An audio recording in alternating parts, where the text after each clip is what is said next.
अगर law of attraction सच में magic होता ना तो आज दुनिया का हर एक इंसान रिच होता, किसी के पास किसी भी चीज की कमी नहीं होती। बिकॉज सबने ना ऐसा मैनिफेस्टेशन किया ही है that God please make me rich, मुझे वो सब चीजें दो जो मुझे चाहिए। But the reality check is most people are still stuck in the same life. So question ये नहीं है कि लॉ ऑफ अट्रैक्शन काम करता है या नहीं, but the actual question is लोग इतना मैनिफेस्ट करने के बाद भी फेल क्यों हो जाते हैं।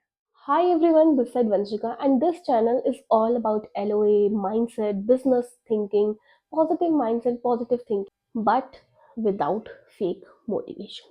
यहाँ पे मैनिफेस्ट करो और सो जाओ वाला ज्ञान नहीं मिलेगा, यहाँ पे मिलेगा reality that how manifestation actually works plus action which you have to take plus discipline. अगर आप सीरियसली अपनी लाइफ को इम्प्रूव करना चाहते हो, सीरियसली कुछ चेंजेस लाना चाहते हो, then you are very welcome to this channel. But if you are someone जिसको सिर्फ कोट्स पढ़ के खुश होना है, then I am sorry, this channel is going to make you very uncomfortable. तो स्टार्ट करेंगे। सबसे पहले लॉ ऑफ अट्रैक्शन को लोग समझते क्या है। सबसे बड़ा मिथ लोगों को ये लगता है दैट लॉ ऑफ अट्रैक्शन का मतलब है सोचो, बोलो, सो जाओ, वो चीज अगले दिन आपको मिल जाएगी। यूनिवर्स कोई डिलीवरी बॉय थोड़ी कि कल तुम्हारा पैकेज पकड़ के तुम्हारे पास आके डिलीवर कर देगा। It doesn't work this way. So law of attraction को और अच्छे से समझने के लिए हम एक डायग्राम से समझते हैं। ठीक है, यहाँ पे ये मैंने एक ट्राइंगल के साथ बनाया है। So this is how law of attraction actually works. सबसे पहली चीज है थॉट। यहीं से ही सब कुछ स्टार्ट होता है। आप कैसा सोचते हो, कैसा बोलते हो, वो आपके लाइफ को बहुत इम्पैक्ट करता है। कई बार आपने लोगों से सुना होगा दैट अच्छा बोलो। अगर आप पॉजिटिव बोलोगे पॉजिटिव चीज होगी, अगर आप नेगेटिव ही बोलते रहोगे तो नेगेटिव चीज होगी। कई बार आप बोलते हो ना, देख मुझे तो पता था ऐसा होगा, क्योंकि हमने सोच ही रखा था ऐसा होगा तो ऐसा ही होगा ना। आप अच्छा सोचो, क्या पता आपके साथ अच्छा हो। और थॉट के बारे में हम डिटेल में आगे भी बात करेंगे, बट अभी नेक्स्ट चीज पर आते हैं विच इज इमोशन। इमोशन मतलब वैसा एग्जैक्टली फील करना। आपके जो थॉट्स हैं, आप उन थॉट्स को फीलिंग्स में कन्वर्ट करते हो, इमोशन में कन्वर्ट करते हो। मान लो आप बोल तो सही रहे हो बट आप वैसा सोच नहीं रहे हो, तो वहां पे आप गलत कर रहे हो। आपके हर एक थॉट के साथ आपका इमोशन अटैच होता है। इसको एक एग्जाम्पल के साथ समझते हैं। मान लो आपका कल एग्जाम है, यहाँ पे हो सकता है काफी स्टूडेंट से वीडियो देख रहे हो। आपने कुछ तैयारी नहीं करी, आपको कुछ नहीं आता कल के एग्जाम के लिए, एंड आपके अंदर इस टाइम पे जो इमोशन आ रहा है ना, वो एंजाइटी का है, वो डर का है। कई बार आपने अपने आप को बोला होगा यार कल तो मैं फेल ही हो जाऊंगी, अब तो मैंने कुछ भी नहीं पढ़ा एग्जाम के लिए, पता नहीं कल का एग्जाम कैसा जाएगा। बट अगर यहीं पे आप अपने थॉट चेंज कर दो, आप अपने इमोशन चेंज कर दो, अगर आप सोचो दैट चलो कोई नहीं, मैंने नहीं पढ़ा, मेरी गलती थी, for next exam I start preparing on time, but अभी के लिए मेरे पास जितना टाइम बचा है मैं तैयारी करना शुरू करती हूँ। यहाँ पे आपका थॉट चेंज हुआ, आपका इमोशन चेंज हुआ। दैट अभी आपका जो इमोशन है वो एक कॉन्फिडेंस का है, काम नेचर का है, एंड अभी आप अपनी तैयारी शुरू कर रहे हो। जब अंदर से आप अपने इमोशन को सही करते हो ना, तब आपके वर्ड्स जो है वो ज्यादा इम्पैक्ट करते हैं। इसलिए बोल बोल के दैट आई एम रिच और I am the best, I have everything I want, it doesn't work until you actually believe that you can be. Now the last step is which is to take action. आप बोल भी लोगे, आप सोच भी लोगे, but जब तक आप उस हिसाब से अपने कर्म को ही नहीं उठाओगे, नथिंग कैन बी डन। ये बात सिर्फ लॉ ऑफ अट्रैक्शन या फिर एक बिजनेस माइंडसेट की ही नहीं है। ये बात हर किताब में लिखी गई है, ये बात हर धर्म में बोली गई है दैट जैसा बोलोगे वैसा ही होगा, बस सबकी लैंग्वेज अलग है। हिंदुइज्म की बात की जाए तो महाभारत में श्री कृष्ण अर्जुन से कहते हैं दैट कर्म करो पार्थ, फल की चिंता मत करो, फल देने वाला मैं हूँ, तुम्हारी रिस्पॉन्सिबिलिटी, तुम्हारा धर्म है, तुम सिर्फ अपना काम करो, तुम अपनी मेहनत करो, अपनी जिम्मेदारी को निभाओ, बाकी सब तुम मेरे पे छोड़ दो, मैं देख लूंगा, बट सच्चाई से हर एक चीज को करो। इस्लाम में भी कहा गया है दैट अल्लाह उन्हीं की मदद करता है जो अपनी मदद खुद करता है। मतलब आप अपने साइड से तो अपने कर्म को पहले निभाओ, ऊपर वाला है सब देखने के लिए। बाइबल तक में एक चीज लिखी है that faith without works is dead. मतलब फेथ अगर आप रख रहे हो भगवान के अंदर, बट अब अपने एक्शंस को ही नहीं उठा रहे हो, तो आपकी फेथ फिर डेड है। सिख धर्म में एक बहुत सिंपल प्रिंसिपल है दैट कीरत करो नाम जपो वंड छको। कीरत करो का मतलब है ईमानदारी से काम करो। चाहे कोई भी धर्म हो, कोई भी किताब हो, सबका मैसेज एक ही है, लैंग्वेज अलग है, मैसेज सबका यही है, बोलो भी, सोचो भी, और उस हिसाब से अपने कर्म को भी उठाओ। फेथ रखो भगवान में, पर जब तक उस फेथ के हिसाब से चलोगे ही नहीं, जब तक अपने एक्शंस को परफॉर्म नहीं करोगे, तो भगवान भी कुछ नहीं कर पाएंगे। तो सबसे पहली चीज है एवरी डे डिसिप्लिन से अपने काम को करो, हर एक चीज़ पॉसिबल होगी, ट्रस्ट मी। अगर सिर्फ प्रेयर है और एक्शन नहीं है तो वो सिर्फ एक होप है, लेकिन जब आप प्रेयर के साथ साथ अपने एक्शंस को भी साथ लेके चल रहे हो तब आपकी लाइफ में धीरे धीरे ग्रेजुअली चेंजेस आना शुरू होते हैं। अब यहाँ पे मैं थोड़ा सा और डीप में जाके आपको एक्सप्लेन करना चाहूँगी। दो लोगों का एग्जाम्पल लेते हैं, ठीक है। एक पर्सन ए है और एक पर्सन बी है, दोनों मैनिफेस्ट कर रहे हैं। दोनों पर्सन जो है वो लॉ ऑफ अट्रैक्शन को अपने लाइफ में डेली रूटीन में इम्प्लीमेंट कर रहे हैं, बट देखते हैं दोनों में से कौन सही कर रहा है और कौन गलत कर रहा है। जो पर्सन ए है मैनिफेस्ट कर रहा है, लॉ ऑफ अट्रैक्शन को इम्प्लीमेंट भी कर रहा है, हर एक चीज कर रहा है, सोच भी रहा है, बोल भी रहा है, लिख भी रहा है वो चीजें, बट डेली प्रोक्रास्टिनेट कर रहा है।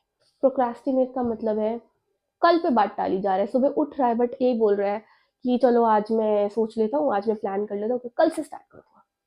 कल जब उठ रहा है अगले दिन भी अरे मंडे से स्टार्ट करूँगा, फिर धीरे धीरे अरे न्यू ईयर आ रहा है, न्यू ईयर पे स्टार्ट करूँगा, अरे अभी तो इस भाई की शादी है उसके बाद से स्टार्ट करूँगा। ये डेली प्रोक्रास्टिनेट कर रहा है। बट वहीं पे जो पर्सन बी है वो डेली ट्राई कर रहा है, चाहे उसको दिक्कत आ रही है, उसको चीज़ें नहीं समझ आ रही है, but still he is trying every day. He is not procrastinating, he is consistent every day. अब सेकेंड पॉइंट पे आते हैं। जो पर्सन ए है वो रिस्क अवॉइड करता है। पर्सन ए बिल्कुल भी रिस्क टेकर नहीं है, वो हर अपॉर्चुनिटी को स्कैम समझता है। पर्सन ए के पास अगर कोई अपॉर्चुनिटी आएगी भी ना तो वो उसको टाल देगा, अरे यार क्या फेक फ्रॉड कर रहे हो, क्या स्कैम कर रहे हो मेरे साथ। वो दोस्तों के साथ घूम रोज लेगा, दोस्तों के साथ पार्टी भी कर लेगा, गर्लफ्रेंड के फोन पे रिचार्ज भी करवा देगा, लेकिन वहीं पे जब बारी आएगी अपने ऊपर पैसा लगाने की तो इनसे इनकी जेब से एक पैसा नहीं निकलता। स्कैम बोल के, फ्रॉड बोल के ये टालते रहता है, रिस्क को बिल्कुल अवॉइड करता है। और जो पर्सन बी है वो सीखता है चीज़ों को, ये रिस्क टेकर है, ये हर रिस्क को लेता है, सीखता है, अपने ऊपर पैसा लगाता है, क्योंकि इसको ये चीज़ पता है अगर मैं अपने ऊपर ही नहीं लगाऊंगा ना मुझे कुछ रिटर्न नहीं मिलेगा।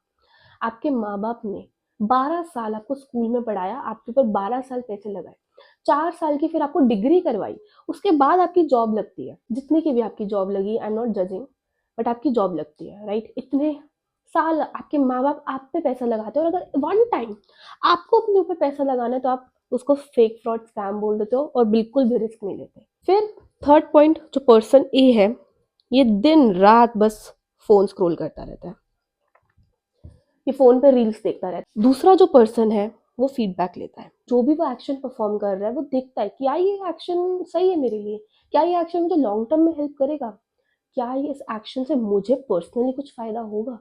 वो अपने हर एक एक्शन का फीडबैक लेता है। लास्ट पॉइंट लेते हैं, पर्सन ए जो है एक्सक्यूजेस देता है, हर चीज में उसके पास एक्सक्यूज अवेलेबल होगा। अगर उसको आप अच्छा भी बोलोगे ना उसके लिए वो हर चीज में एक्सक्यूज देगा, अरे ये सब चीजें कुछ नहीं होती, ये फायदा नहीं होता इन सब चीजों का, ये बस एक्सक्यूज एक्सक्यूज देता रहेगा, खुद भी नेगेटिव होगा, अपने सामने वाले को भी नेगेटिव करेगा। सो ये है पर्सन ए की क्वालिटीज।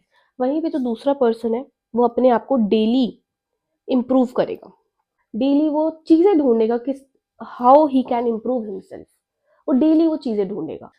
लॉ ऑफ अट्रैक्शन दोनों इंप्लीमेंट कर रहे हैं, मैनिफेस्टेशन दोनों कर रहे हैं, बट क्या लगता है किसको रिजल्ट मिलेंगे, इसको मिलेंगे या इसको मिलेंगे? ऑब्वियसली पर्सन बी को रिजल्ट मिलेंगे, राइट। पर्सन है तो प्रोक्रास्टिनेट कर रहा है, रिस्क भी नहीं उठा रहा, हर अपॉर्चुनिटी को वो फेंक रहा है ना, साथ ही साथ एक्सक्यूजेस दे रहा है हर चीज पे। तो यही चीज मैं आपको समझाना चाहती थी इस प्रेजेंटेशन से, दैट दोनों बोल रहे हैं आई वांट सक्सेस, लेकिन सिर्फ एक पर्सन का एक्शन बेटर है।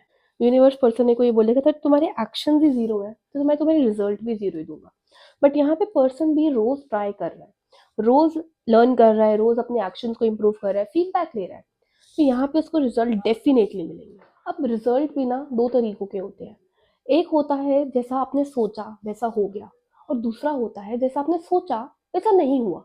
तो यहाँ पे ना कई लोग नेगेटिव हो जाते हैं, यार मैंने तो सोचा था ऐसा होगा बट हुआ नहीं, मुझे पता था ये सब चीज़ें बेकार होती है, और वहाँ पे वो गिव अप कर देता है। यहीं पे जो एक पॉजिटिव थिंकिंग वाला पर्सन है वो इसको एक अलग तरीके से लेगा, दैट इस बार नहीं काम करा कोई बात नहीं, मैं और मेहनत करूंगा, क्या पता मेरे को इसके बाद रिजल्ट मिल जाए। बट जो नेगेटिव पर्सन होते हैं ना, that's why they feel stuck, that's why they feel this way. वो एक ही बारी में नेगेटिव हो जाते हैं, वो एक भी फेलियर को एक्सेप्ट नहीं कर पाते। फेलियर नहीं आएंगे तब आप आगे कैसे बढ़ोगे। Virat Kohli gave his prime years to RCB, लोगों ने बहुत ट्रोल करा, ब्लेम करा, क्वेश्चन उठाए उस पर, and after 18 long years his team, his RCB finally won, Shahrukh Khan का एग्जाम्पल लो, came to Mumbai with nothing, no godfather, years of struggle, rejection, and still became number one in his industry. Kiran Bedi faced resistance in a male-dominated system. She didn't get acceptance easily. She became India's first women IPS officer. Mary Kom का example लो, world fame उनको mother बनने के बाद मिला। कितनी मेहनत करी उन्होंने, एंड माँ बनने के बाद उनको वो फेम मिला। ऐसे कितने ही और लोगों के एग्जाम्पल मिल जाएंगे जो कि स्टार्टिंग में बहुत फेल हुए, बट उन्होंने अपनी मेहनत को कंसिस्टेंट रखा, मेहनत करते गए, और आज वो फेम उनको मिली है। एक ना बहुत ही प्यारा कोट मैंने पढ़ा था, that some people bloom late but when they do they change history. तो हो सकता है आपका टाइम अभी आए, तो वेट करो अपने टाइम का। मैंने बहुत पहले एक रील डाली थी इंस्टाग्राम पे, दैट अगर मैं आपको बोलूँ दैट 25th ट्राई के पे, मतलब आप 25 बार ट्राई करो, एंड 25th ट्राई पे आपको वो आपका ड्रीम मिल जाएगा, आपको वो आपका जो भी आप रिजल्ट पा रहे हो वो आपको मिल जाएगा। तो क्या आप वो 24 बार ट्राई नहीं करोगे, या आप वो 10वीं बार हार जाओगे? बिल्कुल भी नहीं। अब वो 24 बार ना लगे रहोगे लगे रहोगे लगे, क्योंकि आपको पता है दैट 25वीं बार ना ये चीज़ मेरी पूरी हो ही जाएगी। इन सब लोगों को भी तो टाइम लगा ना, ये भी तो नॉर्मल लोग ही हैं हमारी तरह। तो आपका क्यों नहीं हो सकता? तो just wait for your time. रोज डेली बस कंसिस्टेंट रहो, अपने एक्शंस को उठाते रहो, एक ना एक दिन आपका टाइम जरूर आएगा। एंड अगर ये वीडियो अच्छी लगी हो तो लाइक शेयर एंड सब्सक्राइब जरूर करना। एंड आगे मैं और कौन सी वीडियोस बनाऊँ, कौन से आपको टॉपिक्स कवर करने, आप अपने सजेशंस दो, मैं उस टॉपिक पे वीडियो जरूर बनाऊंगी। एंड मिलते हैं नेक्स्ट वीडियो में। एंड ट्राई दिस थिंग जो मैंने आपको लॉ ऑफ अट्रैक्शन की बोली, may be it will work out for you. मुझे कमेंट्स में जरूर बताना अगर आपने ये चीज़ इंप्लीमेंट करी एंड ये वर्क करी तो। Bye bye. Take care.